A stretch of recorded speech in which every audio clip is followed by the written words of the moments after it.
बात अब करते हैं विधानसभा चुनावों की। पश्चिम बंगाल के साथ ही 5 राज्यों में इस साल विधानसभा के चुनाव होने हैं और चुनाव आयोग की टीम सभी 5 चुनावी राज्यों का दौरा खत्म कर चुकी। सूत्रों की अगर माने तो रविवार को चुनाव आयोग 5 राज्यों में विधानसभा चुनाव की तारीखों का ऐलान कर सकता है।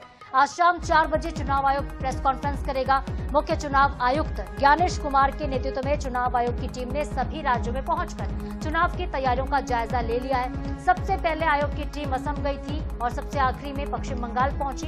बंगाल में मुख्य चुनाव आयुक्त के खिलाफ टीएमसी की तरफ से विरोध प्रदर्शन भी किया गया था। उन्हें कई जगहों पर काले झंडे तक दिखा दिए गए। सूत्रों के मुताबिक पश्चिम बंगाल को छोड़कर सभी राज्यों में एक ही फेज में चुनाव करवाने की योजना है। बंगाल में अधिकतम 3 से 4 चरण में चुनाव हो सकते हैं। हालांकि जब ऐलान होगा तभी स्पष्ट हो पाएगा कि कितने फेज में चुनाव होते हैं। तो बता दें आपको कि आज शाम 4 बजे चुनाव आयोग की प्रेस कॉन्फ्रेंस होनी है। बंगाल, असम, तमिलनाडु, केरल, पुडुचेरी और इन जगहों पर चुनाव का ऐलान होना है। शाम 4 बजे ठीक प्रेस कॉन्फ्रेंस होगी। 5 विधानसभाओं का कार्यकाल मई को खत्म हो रहा है, तो हो सकता है कि ऐलान हो और ऐलान का इंतजार किया जा रहा है कि कितने फेज में कितने चरण में चुनाव होंगे। उसके बाद जो राजनीतिक दल हैं वो अपनी तैयारियां और ज्यादा पुख्ता करेंगे और ज्यादा उसे धार देंगे और जो चुनावी दौरे हैं, प्रचार प्रसार का दौर है, वो शुरू हो जाएगा। तो सभी राज्यों का दौरा चुनाव आयोग कर चुका है और बता दें हम आपको कि पिछली बार बंगाल में 8 चरणों में चुनाव हुए थे, असम में 3, तमिलनाडु, केरल, पुडुचेरी में सिंगल फेज में वोटिंग उस वक्त हुई थी। तो असम की 126 विधानसभा सीटें हैं, पश्चिम बंगाल की 294 विधानसभा सीटें, पुडुचेरी की 30, तमिलनाडु की 234 और केरल की 140 विधानसभा सीटों पर चुनाव होने हैं। 5 राज्यों में एसआईआर और तमिलनाडु में सबसे ज्यादा नाम भी कटे हैं। तो जिन 5 राज्यों में चुनाव होने जा रहे हैं उनमें एसआईआर के बाद तमिलनाडु में सबसे ज्यादा वोटर्स के नाम कटने की बात सामने आई। चुनाव आयोग के मुताबिक 27 अक्टूबर 2025 को एसआईआर की प्रक्रिया शुरू होने के बाद कुल वोटर की अगर आप बात करें तो 6,41,14,587 वोटर थे।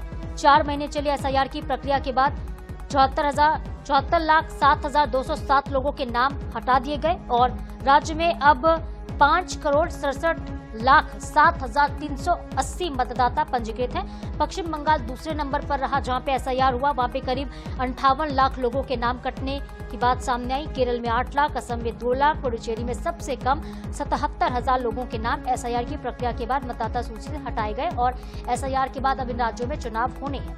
तो असम में स्पेशल रिवीजन एसआर कराया गया था।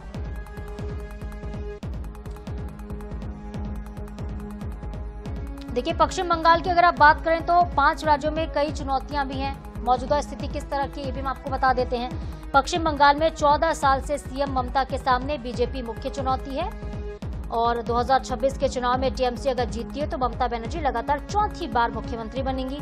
वो ऐसा करने वाली देश की पहली महिला भी बन जाएंगी और इससे पहले जयललिता के नाम 5 बार तमिलनाडु की मुख्यमंत्री बनने का रिकॉर्ड है। तो ये रिकॉर्ड ममता बनर्जी आगे तोड़ भी सकती है अगर टीएमसी चुनाव जीतती है तो।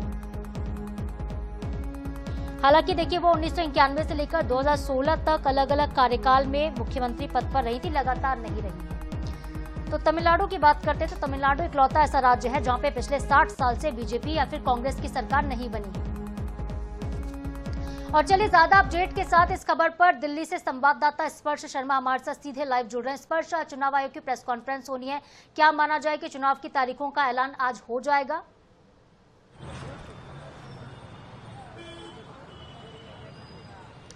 देखिए, बिल्कुल चुनाव आयोग की तरफ से आज शाम को 4 बजे विज्ञान भवन में प्रेस कॉन्फ्रेंस बुलाई गई है। 5 राज्यों में चुनाव का ऐलान चुनाव आयोग करने वाला है। पश्चिम बंगाल, तमिलनाडु, असम, केरल, पुडुचेरी, ये ऐसे चुनावी राज्य है जहां पर आज चुनाव आयोग की तरफ से ऐलान कर दिया जाएगा। चुनावी जो राज्य है उनका दौरा पिछले दिनों चुनाव आयोग की तरफ से किया गया था और तमाम तरीके से जो तैयारियां हैं उनका जायजा चुनाव आयोग की तरफ से ले लिया गया था। ऐसे में आज शाम को 4 बजे ऐलान किया जाएगा तो देखने वाली बात रहेगी कि किस राज्य में कितने चरण में जो विधानसभा चुनाव है वो होते हुए जो है नजर आएंगे। खासतौर पर पश्चिम बंगाल और असम की बात की जाए तो पिछले बार इन राज्यों में कई चरणों में चुनाव हुए थे। पश्चिम बंगाल की बात की जाए तो 8 चरण में चुनाव हुए थे। इस बार भी ये माना जा रहा है कि 5 या उससे ज्यादा चरण में जो चुनाव है वो पश्चिम बंगाल में कराए जाएंगे। और उसके साथ साथ असम में पिछली बार 3 चरण में चुनाव हुए तो कितने चरण में इस बार चुनाव होंगे ये भी देखने वाली बात रहेगी। और बाकी जो बचे हुए राज्य है, दक्षिण के राज्यों की बात की जाए, तमिलनाडु, पुडुचेरी, केरल, एक एक चरण में चुनाव जो है यहाँ पर संभावनाएं बताई जा रही है कि इसमें होते हुए जो है नजर आएंगे। चुनाव आयोग ने तैयारियां की है किस दृष्टि से कि किस किस राज्य में जो संवेदनशील बूथ है वो देखने को मिलते हुए नजर आएंगे, किन राज्यों में अतिरिक्त जो फोर्स है वो भेजनी है। खासतौर पर पश्चिम बंगाल चुनाव में हम जानते हैं कि कई बार जो हिंसा की खबरें हैं वो निकलकर सामने आई है। तो ऐसे में जो संवेदनशील बूथ है वो कौन से रहने वाले हैं, जो अतिरिक्त फोर्स बल होता है वो किस तरीके से राज्य में जो है भेजा जाए, ऐसे तमाम विषयों को लेकर जो शाम को 4 बजे है वो चुनाव आयोग की प्रेस कॉन्फ्रेंस देखने को मिलेगी। बिल्कुल, और एसआईआर के बाद ये चुनाव होने हैं तो कई नाम भी वोटर्स के कटे हुए हैं, तो देखना दिलचस्प होगा कि कितने चरण में इस बार चुनाव कराए जाते हैं। नजरें आप बनाए रखिएगा प्रेस कॉन्फ्रेंस पर। स्पर्श, आगे आपसे जानकारी हम लेते रहेंगे। बहुत शुक्रिया फिलहाल आपका।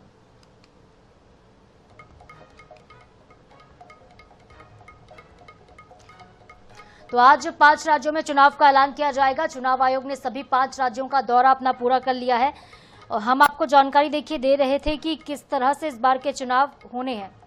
असम की भी बात कर लेते हैं। राज्य में 10 साल से भाजपा की सरकार है। पार्टी तीसरे चुनाव की तैयारी में इस बार जुटी हुई है, तो इस बार भी असम में भी चुनाव बेहद दिलचस्प होने वाले हैं। 2021 में पुडुचेरी में कांग्रेस सरकार गिरने के बाद बीजेपी के गठबंधन ने सत्ता हासिल की थी और रंगास्वामी वहां पे मुख्यमंत्री बने थे। तो कुल मिला के 5 राज्यों का जो चुनाव है बेहद दिलचस्प होगा।